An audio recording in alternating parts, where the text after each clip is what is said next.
I know there are different opinions about, mixing languages, keeping it apart. You can it's like a composition of music. You have different parts of a piece, but it's all the whole piece. All actually do have a space in the picture, like different colors of a picture, but it is one picture.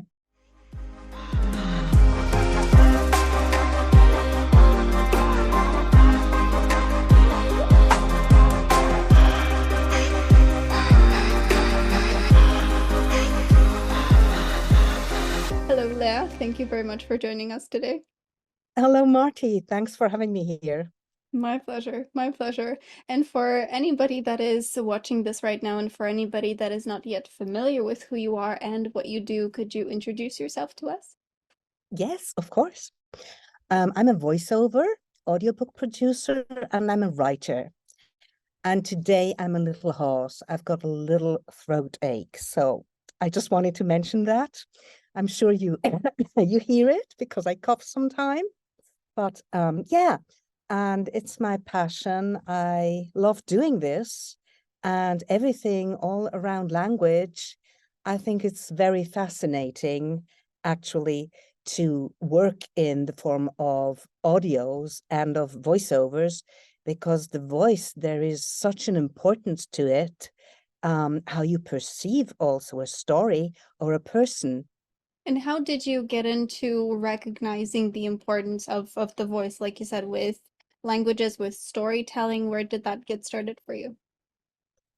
I think it started already when when I was a child. I loved playing role games also with the Barbies. I invented stories. I imagined stories. And later on, I studied also theater and I worked at the theater and I wrote scripts for over 100 image films, like promotional videos. And I think it was always there. It was my form of how I see the world, or how I can digest also experiences, how I can give expression to thoughts. And the audiobook industry, I mean, nowadays it's booming. The audience, they also choose what they want to hear. The voice, there's so many different colors of how you can tell a story, and it's a profound experience. I think if you listen to an audiobook, you close your eyes, you get like you're taken by the hand of the narrator, and actually you can create your own images, but the voice is actually there, and it's holding your hand and going the pathway through the story with you, with the audience, with the listener.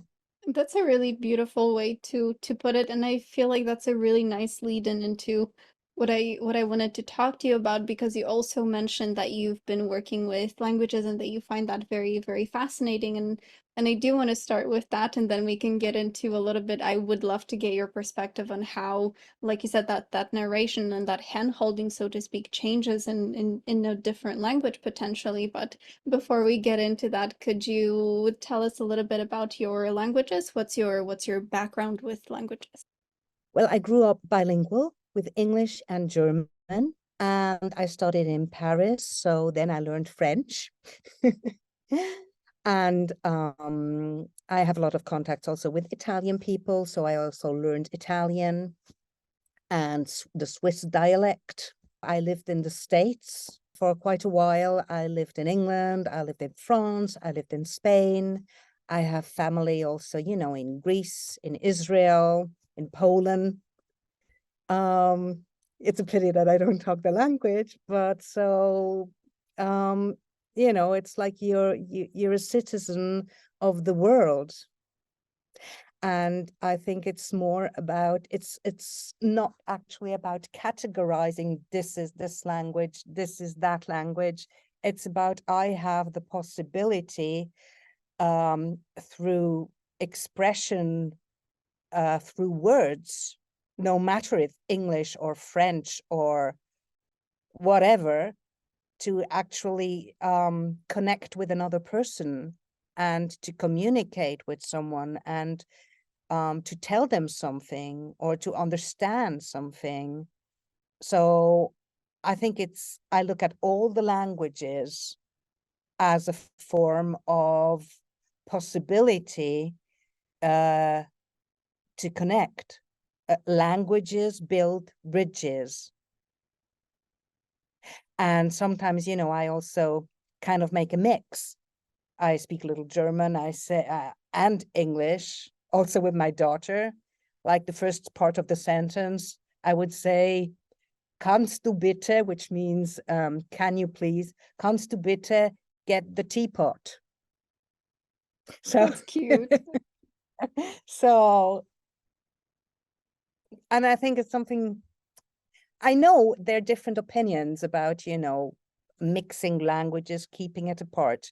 But I think if you do speak different languages, um, it's very enriching, and you can it's like a composition of music with different sections.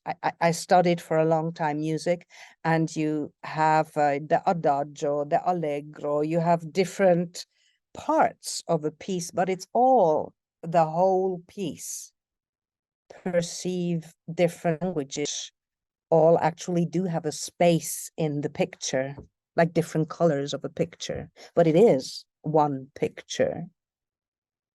That's a really wonderful way of thinking about it. I don't think I've ever heard that before, so thank you very much for sharing. And it's very true what you were talking about. A lot of people have this idea of, okay, we should only keep just one, or we should maybe I do this one and you do that language, and there always seems to be that separation between them versus what you're talking about. They all coexist potentially, and especially if you're Mhm. passing them on to somebody else that can potentially learn them from you, then it's a great way to introduce them into that world of languages. And like you said, at the end of the day, it's not just a subject that we learn, but a tool, some kind of, like you said, that bridge Yeah, between two different people, of course.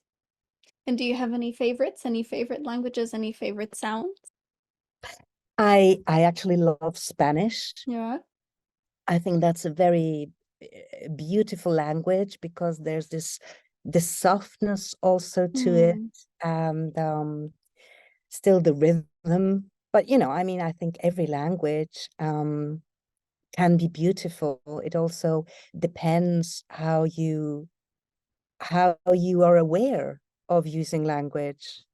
Something which actually I often think about. Sometimes if I speak with people, I it's my subjective view.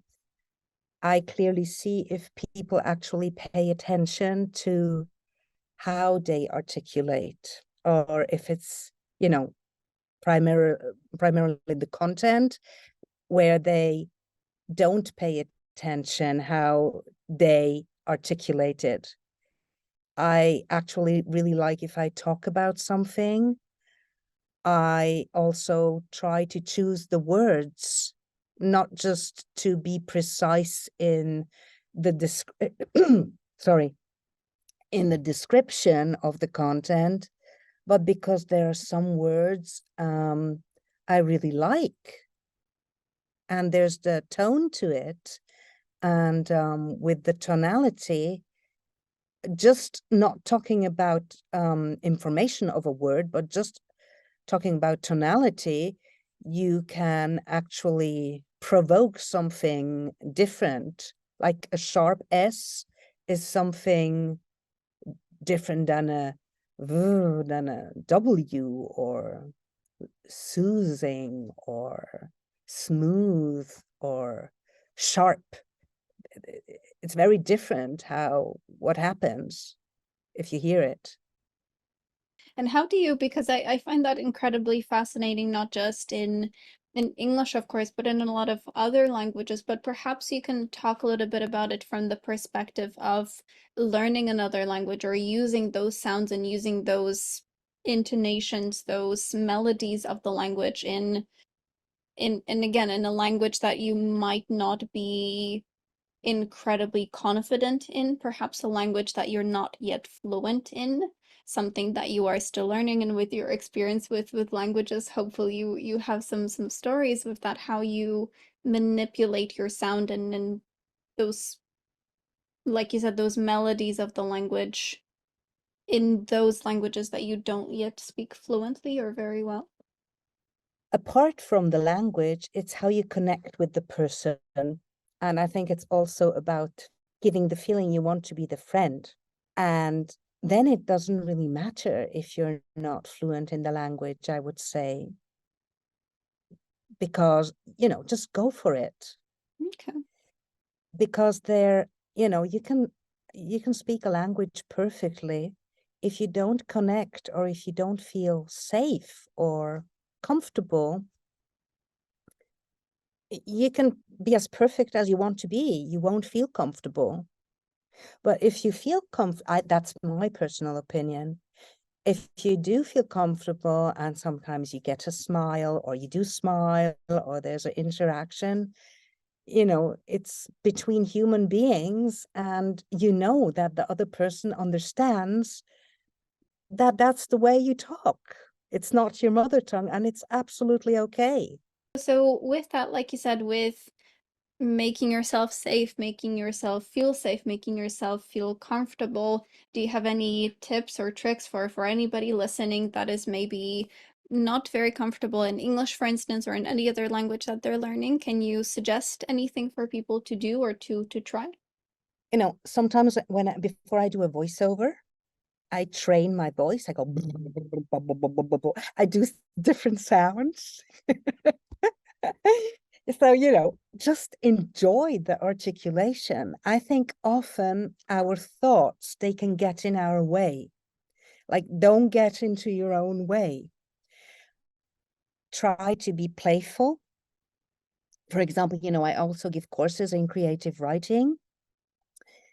And there for example, I give different objects. I don't know, a lipstick, a hat, a pencil, 2 cups of coffee. And then I say, just go for it. Now just start with one object and don't think. And the story will happen on its own. Maybe we can talk about creative writing later, but I'm taking it as an example also. Don't think, to surprise yourself. And you can surprise yourself by making sounds, just sounds without any meaning. And, if you look at it in a mirror or you make a grimace or something, yeah,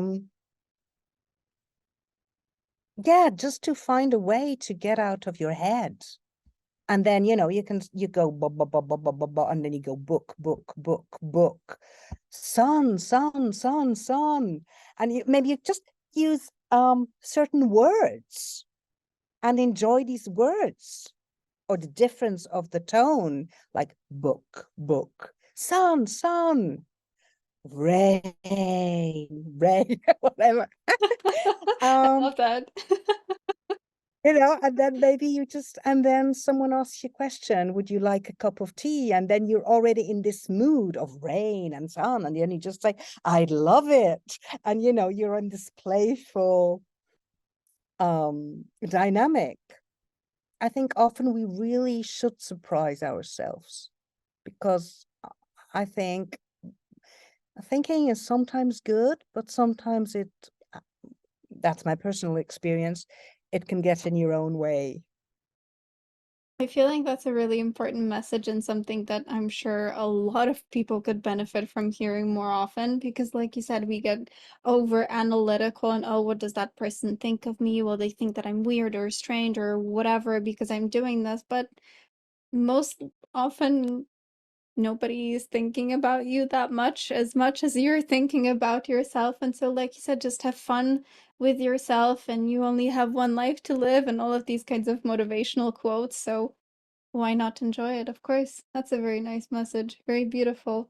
And I really like what you were talking about with just the sounds by themselves. I feel like that's an important message, and that's something that I try to share with my clients, with my students as well, that struggle with their pronunciation, struggle with in English more often than not, that okay, I have my, let's say, Brazilian accent or my Spanish accent or my whatever accent, and I want to get rid of it. How do I do that?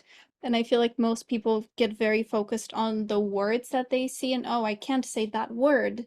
But it's not really the word that you can say, it's the sound that's a little bit different. So just work on the sound by itself first, and then replace the sound wherever you need it to be. And I feel like that's a very nice separation of, it's not the language that you don't know, it's just the sounds that you need to improve on.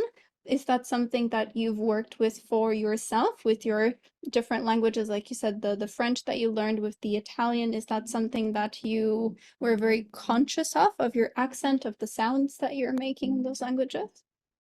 You know, actually, sometimes there are people, they want me to talk like that with the French accent, and they can do it. It's not a problem.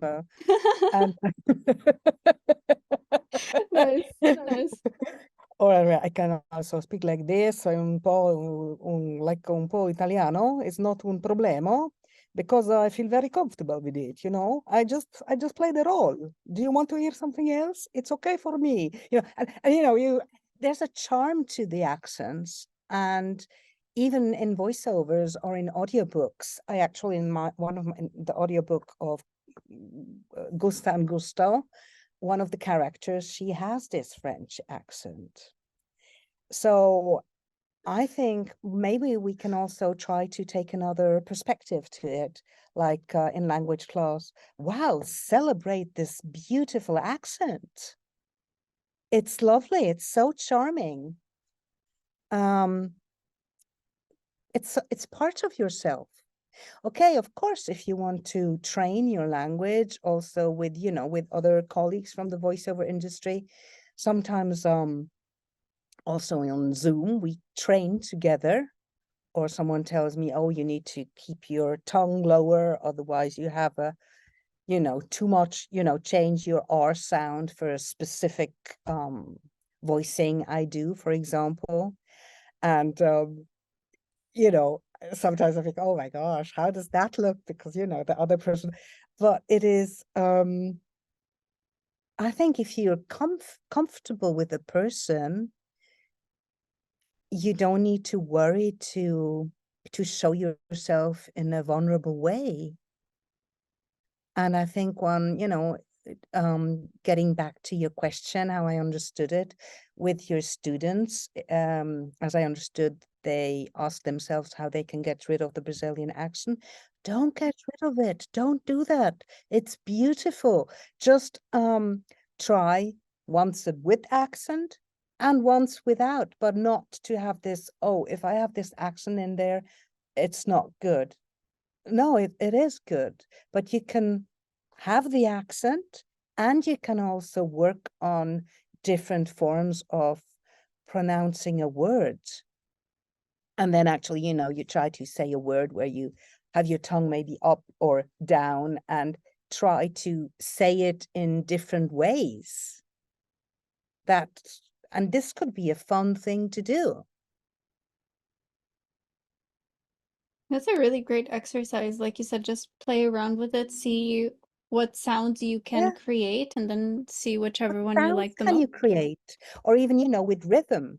Some people, I don't know if you have group calls, you know, some Not could as often. have a rhythm and the others, they make a sound. It could be, you know, you can make music. Language is music. I like that. I like that. Maybe we can keep that as the headline for Let's this play some episode. language music, kind of.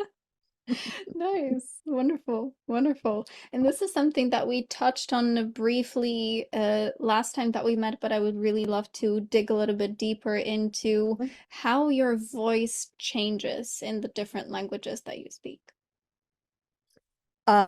Yeah, in Spanish, I also feel comfortable. I don't speak perfect Spanish, but I pretend. And I just love Spanish. So I just say the things I know, and sometimes I maybe I invent even a word. But yeah, you could maybe invent some words with also your community. Let's try to invent words with sounds. Okay. Yeah, but I feel the most comfortable in English, actually. Hmm. And does your tone reflect that, do you think? Yes, I think it does. And also, since I'm a writer, if you write a text in German and then in English, the length is not the same. Right. And you also feel a different attitude, a different culture behind it, a different way of thinking. And yeah, I do believe the way I think, I don't know if we want to generalize. I never actually liked doing this, but I do think um a language reflects maybe all also certain ways of thinking, because I would say in German sometimes you need more words to describe something than in English. So you also, you have different sounds. And I think maybe the sounds, they also really have an effect on your neurons, I believe, if you look at it from the neuroscientific point of view. I'm sure that sound has great influence upon us and on our body, and also on our emotions, I would say. Is that why you think maybe Spanish speakers tend to be happier than than the Yeah, other who speakers, maybe? knows?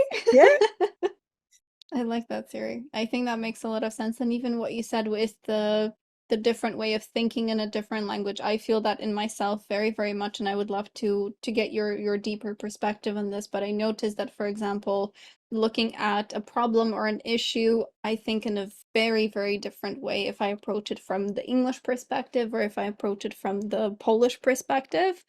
It's a absolutely. completely different outcome. And how Yes. do you notice that influencing maybe your creativity? Since you were talking about creative writing and then everything that you do, I feel like a lot of your work is very creative. Do you notice that changing in those different languages? Yes, Yeah. yes, absolutely. Um, I'm trying to find the words, how I can describe what is changing. There's certain text which I write, I think I don't feel so close to German in the same way. Or I'm working actually on I wrote for on a historical piece or novel or whatever it will be. I don't know yet, but I'm doing some research. And I wrote it first in German. And this is a tricky question because, I don't want to say anything wrong also. Um, but let's put it that way. There's certain text I prefer to write it in German because there's a dynamic I'm looking for, which I can find in German. And there are other forms of text. For example, I'm working on some poems and I wrote them in English because there's this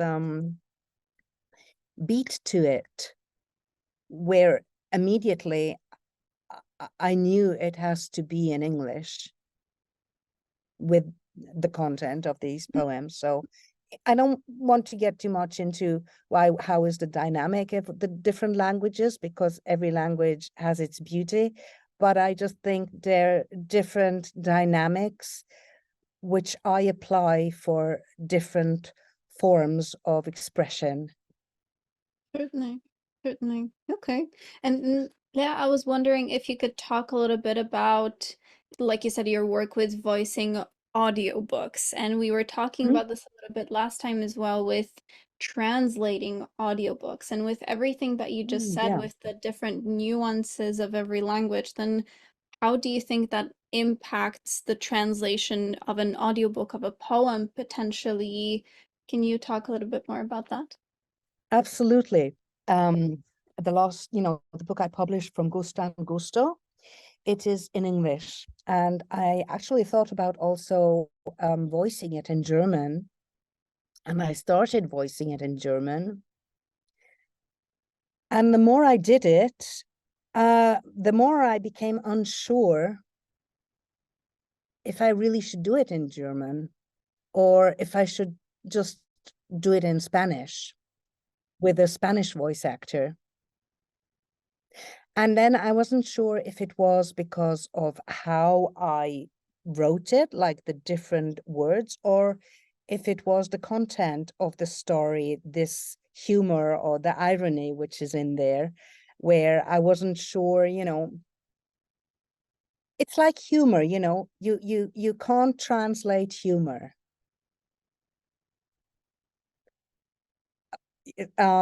And so that's what I'm thinking about at the moment. If these stories actually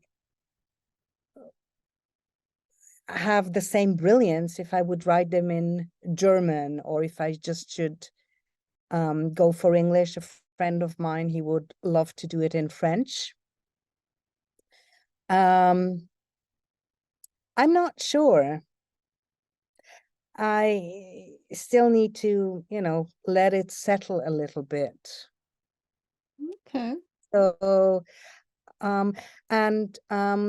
working on this historical novel for which I worked on, and I gave it also to people to read some parts of it, and they told me, oh, but that's interesting how you use the German language. It is absolutely correct grammatically and everything, but the way you write, I have the feeling you write like Spanish, although it's German, or from the way you write, from the images you give. It's much more, I think of the sea, of the Mediterranean, I think of colors, a lot of, and that it was like written in German, but they associated it as if it would have been originally in Spanish, and that Fascinating. I translated it, which was actually quite interesting.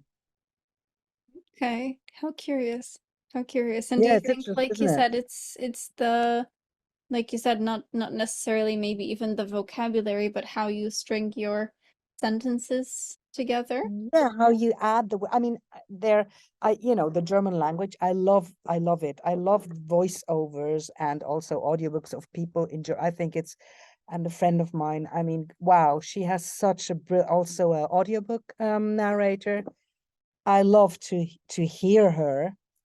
Absolutely, there's a great beauty to it. Maybe, I don't know, you go through different phases in life and you have different themes, but in life, different moments in life. Yeah, currently I really enjoy English. Perfect. Perfect. And since we are nicely leaning into the topic of creativity, of creative writing, you mentioned that a few minutes before, and I do want to come back to that for a little bit with your creative writing and creativity perhaps in general. Do you have any pieces of advice, any maybe tips or tricks for anybody listening that doesn't feel very creative? Well, I don't advise at all people taking a white piece of paper, a pen, and saying, okay, now I'm going to be creative. It doesn't work. Most of the Damn time it it. doesn't. Don't do that. No. Um, there's different things I did also, or I do with groups, in creative writing. For example, you take a book and you take a book and you put your finger on one word.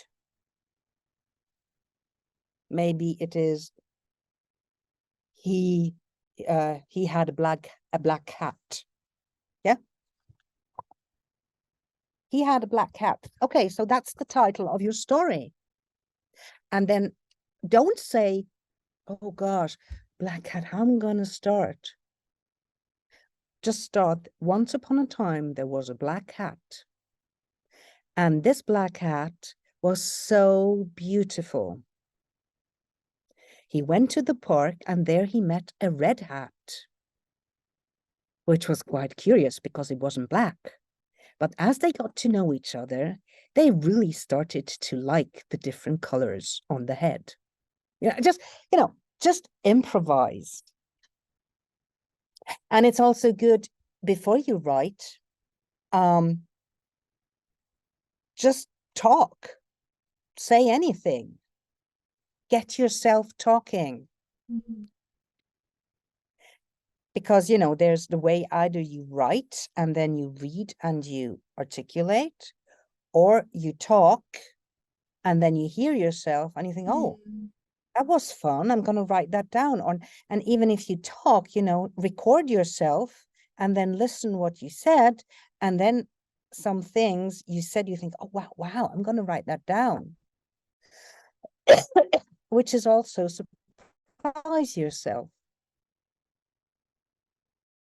And what would you recommend to anybody that wants to do that in a language, what we were talking about before, in a language that they are not very confident in? Maybe they don't know a lot of vocabulary, maybe the grammar isn't perfect. Do you think that's any obstacle? How would you deal with that? There are many options, you can use different words also in a language you don't know. And then you just put the words and you say, okay, with these words, I'm going to make a story, or just take the colors, or you can even mix languages, I would say. Sometimes I tell in the courses, I say, if you don't know the word, it doesn't matter. Just take it in your own language. Just make a mix, but stay in the flow. Don't get stuck by thinking, oh, what is the word?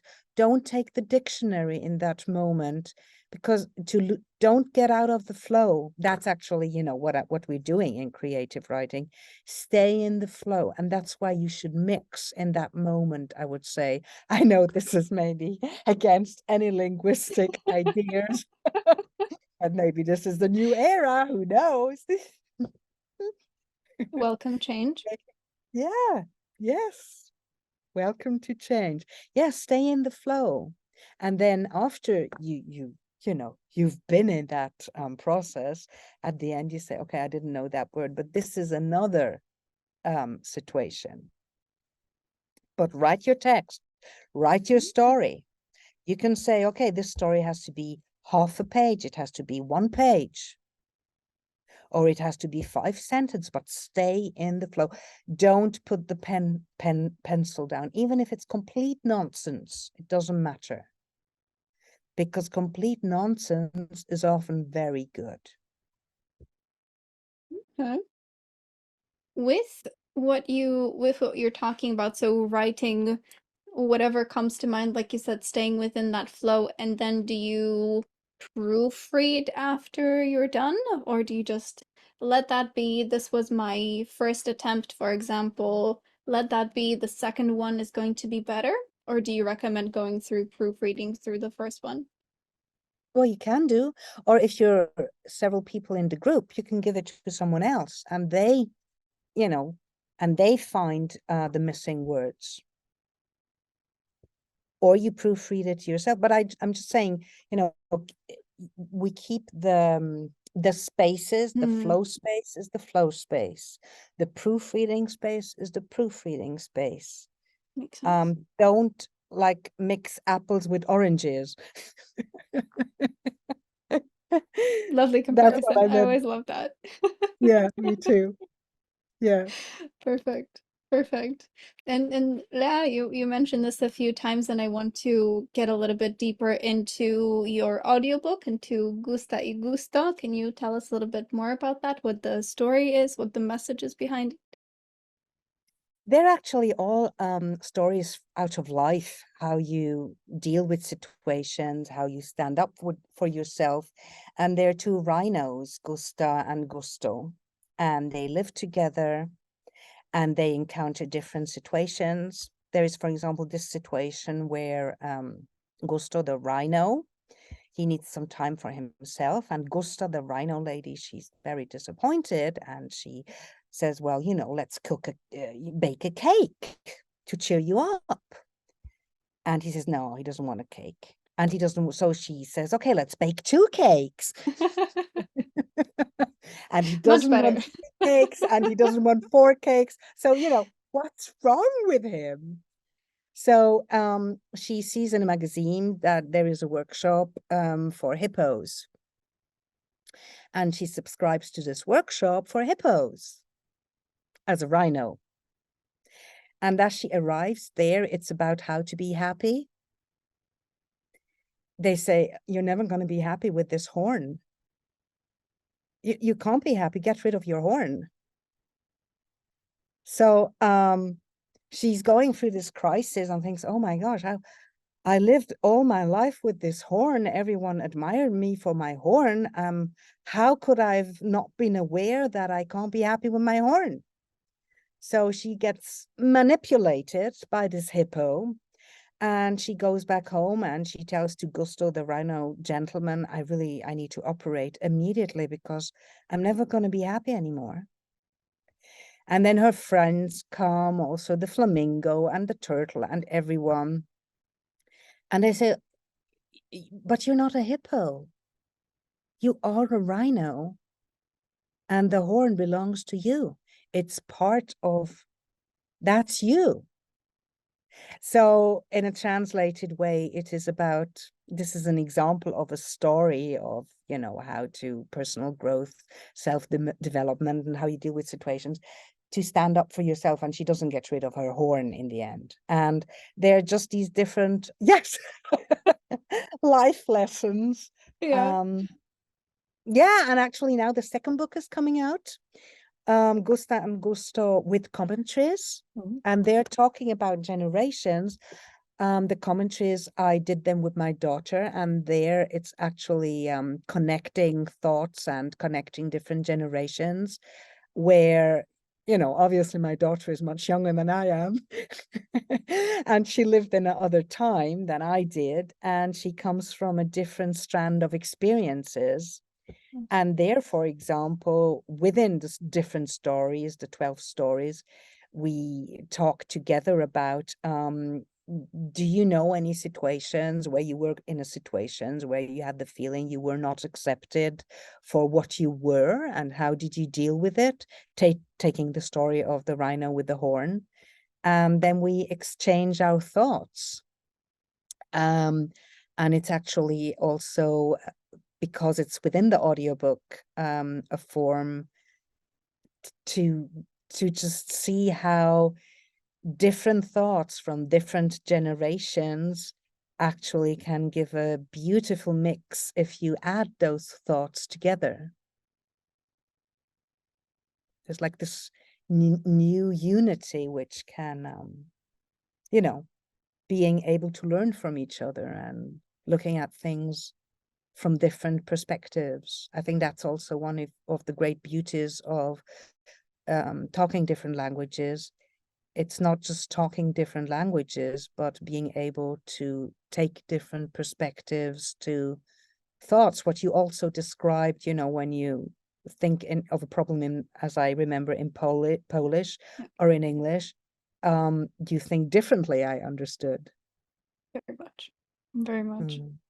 And that's a really, really nice way to like you said, with what you were just talking about, with the different stories, the different perspectives of either generations, like you said, the different life situations that we go through. I feel like we have this tendency to underestimate or maybe underrate even ourselves, our experiences, what we know, what we've learned, what we've been through. And I hear this very often, and it's always very strange for me to hear this, that, oh, I had this kind of situation, or I learned this, but that was just me, that doesn't matter. And I always Mhm. love to, what you just did, I always love to lean in, and but Why? Why do you think that? Why do you think that your Yeah, experience is any yeah. less worthy than my experiences or someone else's experiences? And I feel like it's very, very psychological how we approach even language learning or creativity or everything that we do. Our own experiences seem less than other people experiences, and I really, really disapprove of that message. So I really love what you just shared with like you said with the generational perspective or just situational perspectives. A really, really beautiful way to think about it. Thank you. Thank you. Yeah, and I feel that we have a similar approach of understanding of, yeah, just I think I really love actually the phrase, I don't know who said that, it's good to take yourself serious, your thoughts, but don't believe everything you think. Don't believe all your thoughts. It's just a thought. It's a thought like someone else thinks something or you think something. It's in just by chance, it's in your brain. So don't believe every thought, but decide on believing in thoughts which empower you. And that's a decision you can take. I would suggest to our dear listener to re-listen to that, what you just said, the last 1 minute or 30 seconds of exactly what you just said. I feel like that's something that we can never hear enough. Yeah, so maybe also to take it out to an extreme, you're not a victim of your own thoughts. You still can like decide on which boat you jump or on which strand of thought you proceed, or where you say, no, that's a thought and I'm gonna let it go by like a cloud. Accept that it's there and let it go. Yeah, just look at it and let it go because you don't want to continue with that thought, kind of thing. Wonderful. And then you can do your articulation practices while the thought is going away, and or clap some rhythm until it's gone. And then jump on another cloud, maybe a pink cloud.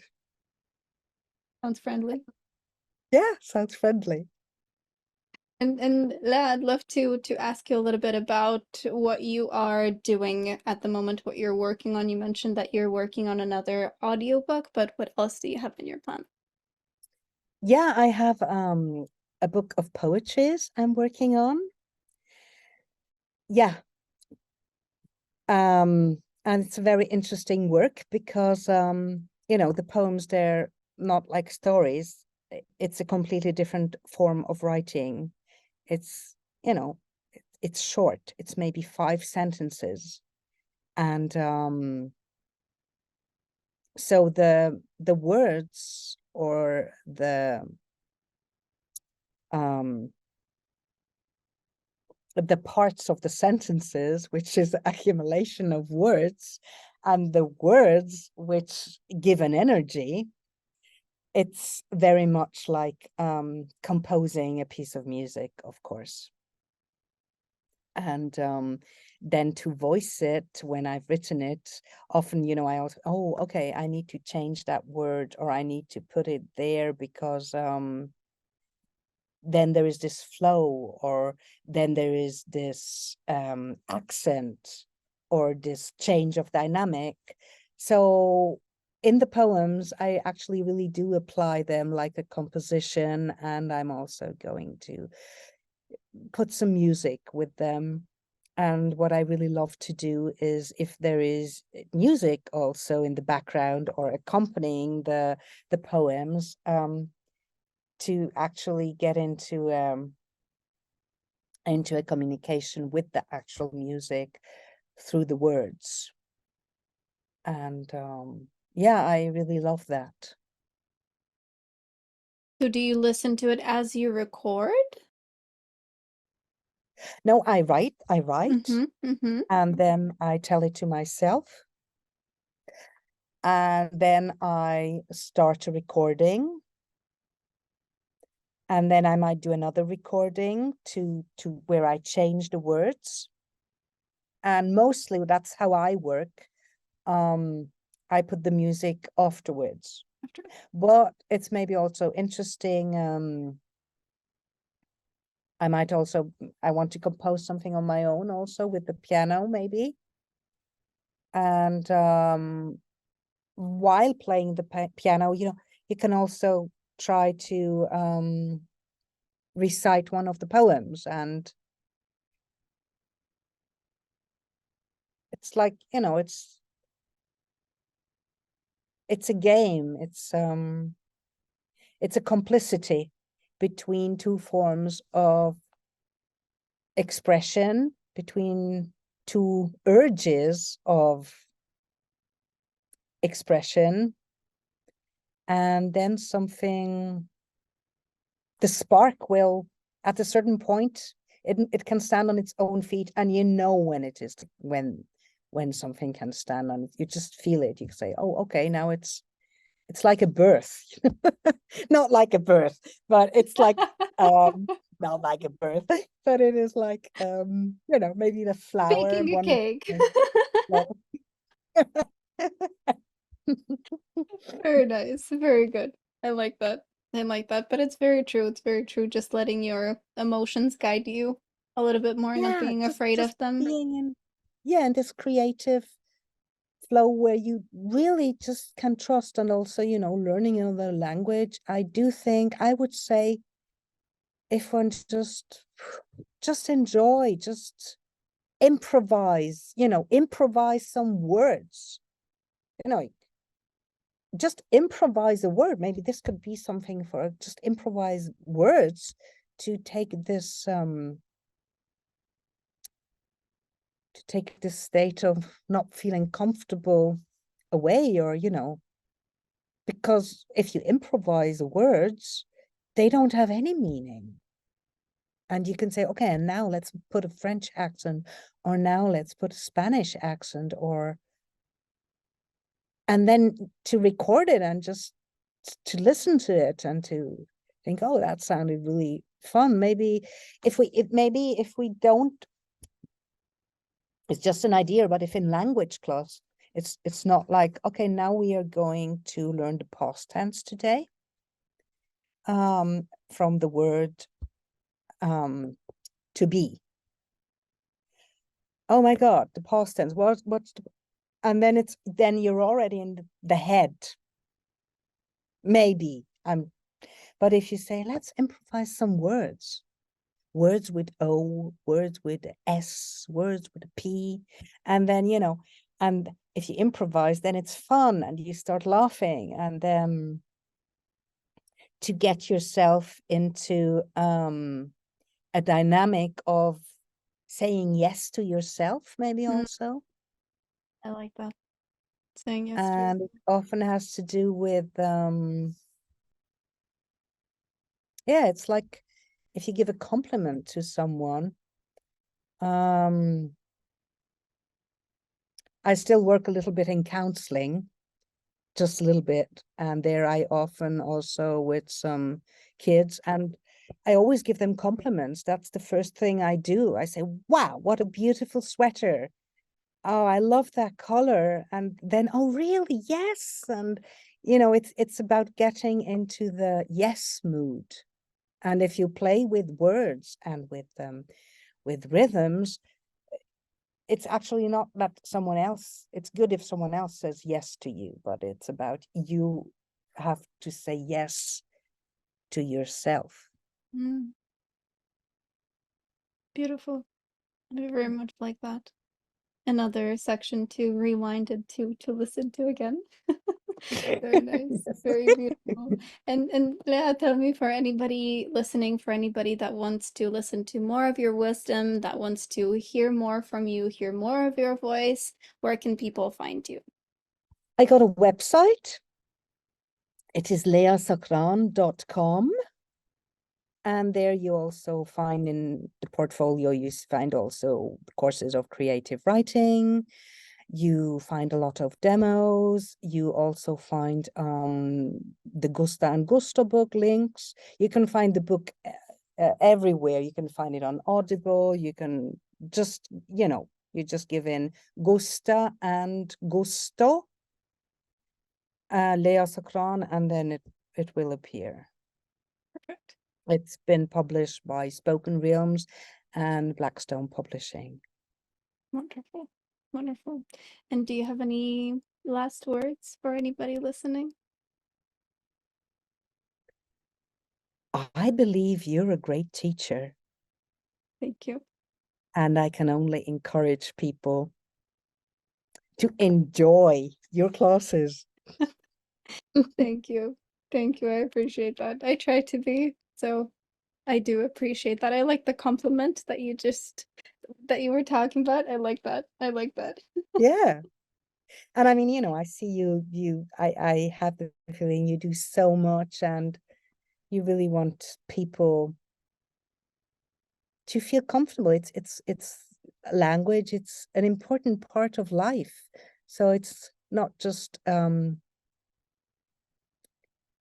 something you learn for the sake of knowledge, but it's part of life, and it's being connected with the community, and the community is also an important aspect in life, to connect and to do things together and to live through also different emotions. And as a theme of learning language, it's also a great way to acquire knowledge and to feel accepted in a community.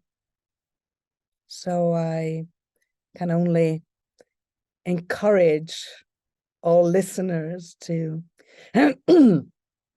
to see this possibility as a bridge to just enjoy. I can only follow that up with you're right. And I very, very much agree that it's all about the connections that we make. And I feel like so many people get stressed out that, oh, I'm not good enough. I can't use the past perfect and I can't do all of these things. But like you said, oh, it's all about feeling yourself. I feel finding yourself in that language and whatever that may be, whatever that looks like. Like you said, it's you. So And talking about the past perfect, yeah, good I just topic. thought of always try to be in the present, even in the past perfect, to be in the now. Very So you nice can get message. lost in the past perfect if you are always present. I like that. Indeed. Good message. Mhm. Good message. Perfect. That Perfect. could be Well, a slogan kind of thing. yeah, I think so.